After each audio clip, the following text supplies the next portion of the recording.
Good morning reception and welcome to Friday already, our Friday literacy lesson. And we've got Chester Bear here with us to share our Friday literacy lesson with us today. So thank you for all that work you've been sending in about the Gruffalo. It has been absolutely amazing. Been really blown away. Well done. Now for our letter join today, I want you to practice whichever letters you like. You might want to practice the letters in your name, because you've been amazing at that. You might want to practice the letters in somebody else's name in your family.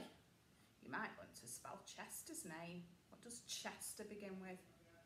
That's right, Chester. So you could have a go at the letters in Chester's name. But today, on Friday, the last literacy lesson of our week, we're going to share another story together, and it's called The Gruffalo's Child. And I know some children have already told me they've got this book at home and they've been doing some drawings and some pictures of the characters from this story. So let's have a go at reading The Gruffalo's Child together. Let's have a look what's going to happen first. The Gruffalo said that no Gruffalo should ever set foot in the deep, dark wood. Why not? Why not? Because if you do, the big bad mouse will be after you. I met him once, said the Gruffalo. I met him a long time ago. What does he look like? Tell us, Dad. Is he terribly big and terribly bad? I can't quite remember, the Gruffalo said. Then he thought for a minute and he scratched his head. The big bad mouse is terribly strong. He has a scaly tail that's terribly long. His eyes are like pools of terrible fire, and his terrible whiskers are tougher than wire. One snowy night, when the Gruffalo snored, the Gruffalo's child was feeling bored. The Gruffalo's child was feeling brave, so she tiptoed out of the Gruffalo cave. The snow fell fast and the wind blew wild. Into the wood went the Gruffalo's child. Aha! Aho! A trail in the snow. Whose is this trail and where does it go? A tail poked out of a logged piled house. Could this be the tail of the big bad mouse? What do you think? Who's this tail going to belong to? That's right, it's the snake. Out slid the creature. His eyes were small and he didn't have whiskers. No, none at all. You're not the mouse. Not I, said the snake. He's down by the lake, eating Gruffalo cake. The snow fell fast and the wind blew wild. I'm not scared, said the Gruffalo's child. Aha, aho, marks in the snow. Whose are these claw marks and where did it go? Two eyes gleamed out of the treetop house. Could these be the eyes of the big bad mouse? Do you think this is going to be the big bad mouse? No, not quite.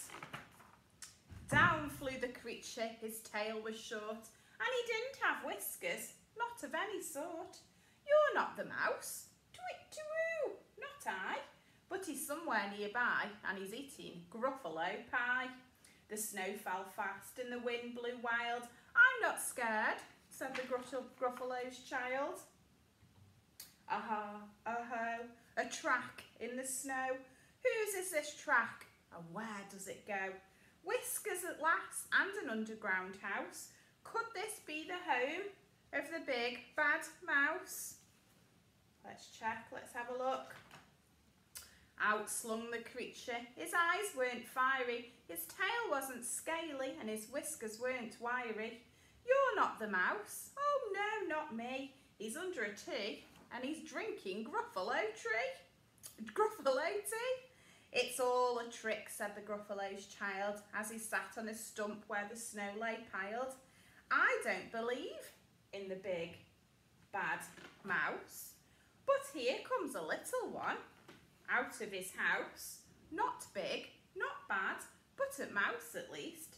You'll taste good as a midnight feast. said the mouse, before you eat, there's a friend of mine I'd like you to meet. If you'll let me hop onto a hazel twig, I'll beckon my friend who's so bad and big. The Gruffalo's child unclenched her fist. The big bad mouse, oh yes, he does exist. The mouse hopped onto the hazel tree. He beckoned and said, just wait and see. Out came the moon, it was bright and round. A terrible shadow fell onto the ground. Who is this creature, so big, bad and strong? His tail and his whiskers are terribly long. His ears are enormous, and over his shoulder he carries a nut as big as a boulder. The big bad mouse, yelled the Gruffalo's child. The mouse jumped down from the twig and smiled. Aha, aha, prints in the snow. Whose are these footprints and where do they go? The footprints led to the Gruffalo's cave, where the Gruffalo's child was a bit less brave. The Gruffalo's child was a bit less bored. And the Gruffalo snored and snored and snored. Wonder if anybody in your family snores when they're asleep. So I want you to have a think about, did you enjoy that story, the Gruffalo's child?